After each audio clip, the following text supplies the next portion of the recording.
Olá, galera, bom dia! Ai, que coisa boa, né? Estamos aqui para mais uma aula de língua portuguesa para a turma 800.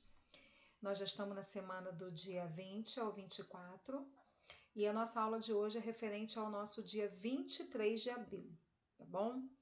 E aí eu tinha falado com vocês, na aula do nosso dia 22, que a gente tinha lá um roteirinho de correções de tarefas, não é?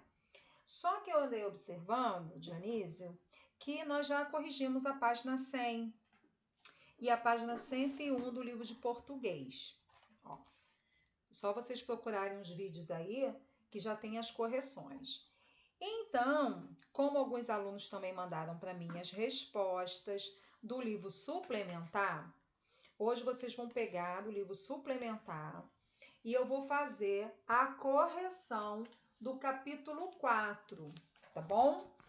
E aí, no próximo vídeo, que é a nossa aula de amanhã, eu vou estar corrigindo o capítulo 5 do suplementar também, tá bom? Então, fiquem tranquilinhos aí, fica ligadinho, que falta pouquinho para a gente estar terminando o nosso livro suplementar de língua portuguesa, porque a gente está indo passo a passo, né? Sem pressa. Então, vamos lá, galera. Ó, literatura tem idade? Vamos voltar com esse capítulo 4, certo? E aí, só para a gente fazer as correções e a gente fazer uma breve recapitulação, né? A gente vai recapitular o que nós aprendemos no capítulo 4. Então, vamos comigo? Vocês tiveram que ler esse texto aí, que não dá tempo da Dionísio ler aqui com vocês. A gente só vai fazer as correções, tá? Então, número 1 na página 24. De acordo com a autora, como ela via os livros quando era criança? Então, ela não sabia que existia livros feitos para crianças e feitos para adultos. Então, resposta: ela não sabia que havia livros, diferenciados para as crianças e para adultos. Questão 2. O segundo parágrafo tem o seguinte início. Acompanha aí comigo, tá, galerinha? Depois de adulta, sei lá o que isso for, eu finalmente posso dizer que já. Tô aqui. Quem pode dizer algo. No caso, o complemento verbal é que já. Que já. Mas fica a pergunta, já o quê? Certo? E aí, a que se refere o complemento destacado? Foi? Então, eu tenho o adjetivo infantil. Esse é o complemento. Página 25. Na página 25, no número 3, cá em cima, diz assim: nos parágrafos 2 e 3, a autora se utiliza de parênteses para acrescentar informações ao texto, tá? Letra A. De que forma esse acréscimo de informações funciona no texto? A. Parecem o quê? Parecem rúbricas postas em um texto e em prosa. Letra B. Releia o trecho. No livro Contra a Corrente, Conversa sobre Política e Literatura, de 1998, a nossa querida Ana Maria Machado já chamava a atenção para o perigo da coisa toda. Qual é a finalidade do ponto de exclamação entre parênteses? Isso é para quê, gente? É para alertar o leitor quanto tempo já transcorreu, já se passou, desde o quê? Desde a publicação e como forma de mostrar as reflexões em torno dessa questão. Tá bom? Então, a resposta é essa. É a fim de alertar o leitor de quanto tempo já se passou desde a publicação. Resumindo para a gente. Número 4. No texto, a autora critica o uso da expressão literatura infantil, baseando-se no você leu. Reflita e responda aos itens. Letra A. Para a autora, quais as consequências desse uso para a nossa relação com a leitura? Então, é uma o quê? Rotulação. Ela rotula. É algo que pode ser útil para o mercado editorial. Questão B. Apoiando-se nas ideias de Ana Maria Machado, a autora se questiona acerca do adjetivo infantil.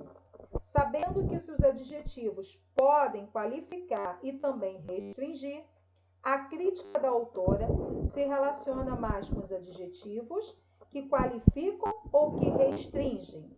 Por quê? O adjetivo infantil deve ampliar as possibilidades da literatura, ou seja, despertar curiosidade. 5. Na construção do texto, quais são os recursos que a autora utiliza para chamar a atenção dos leitores e dialogar com eles? Comente-os. Então, ela vai lançar o que, gente? Diversas perguntas e muitas das quais vão ficar sem respostas, tá bom? Então, é o que a autora utiliza aí para chamar a atenção. Mediante isso, vamos para a página 26. Texto para as questões 6 e 8. Ó, tá aí. Outra noite. Retire do texto os trechos que correspondem aos seguintes elementos da narrativa. Então, letra A. Onde a história acontece? Aqui embaixo, gente. No Rio de Janeiro, no táxi que o narrador pega até a sua casa. Letra B. Quando a história se desenvolve? À noite, durante o tempo de deslocamento do aeroporto até a casa. 7. Na narrativa, aparece algum verbo de elocução? Sim. Qual é, gente? Quais? Confirmei, sim. Confirmei, sim. No pontinho, aqui embaixo, com base na resposta anterior, qual é o efeito disso para a construção da narrativa? Compreender o que são as falas, tá bom? Na página 27, a gente já terminando o nosso capítulo 4, diz assim: com base no trecho a seguir, responda ao que se pede.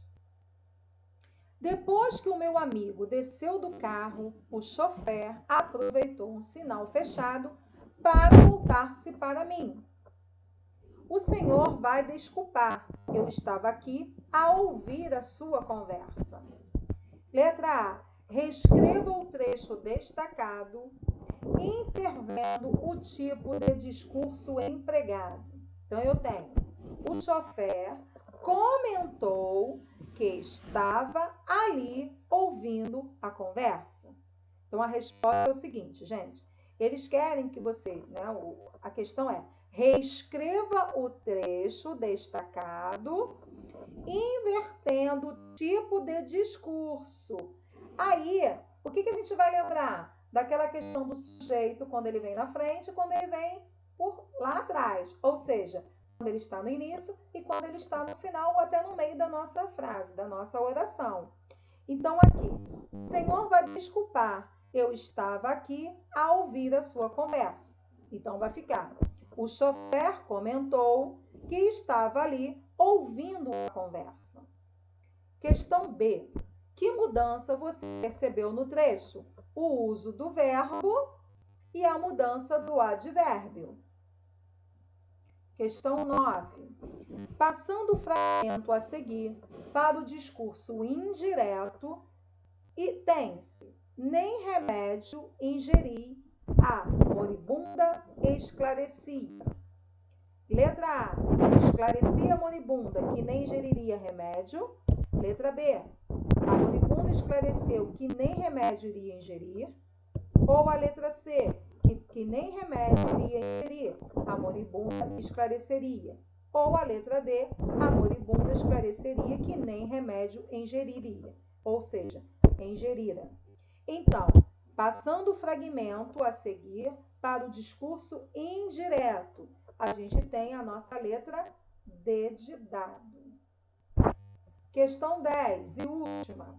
Sobre o discurso indireto, marque verdadeiro para verdadeiras e F para as falsas. Então, vamos lá. Letra A. Tem como característica dar voz aos personagens. Falso. A gente está falando de discurso indireto. Tem que lembrar daquela tabelinha que já foi dada nas aulas bem passadas. B. É predominante escrito em terceira pessoa? Verdadeiro. Não utiliza verbos de locução? Falso. Predomina o uso de travessão ou de dois pontos? Isso é lá no discurso direto. É recorrente o uso da conjunção que? Verdadeiro, tá bom? Então, hoje nós fizemos só as revisões do nosso livro suplementar de língua portuguesa. Na próxima aula, a gente vai fazer a correção do capítulo 5 e mais a folhinha extra que foi junto com vocês no nosso roteiro semanal, tá bom? Um grande beijo, fiquem na paz, isso já vai passar, isso está passando e até a próxima aula.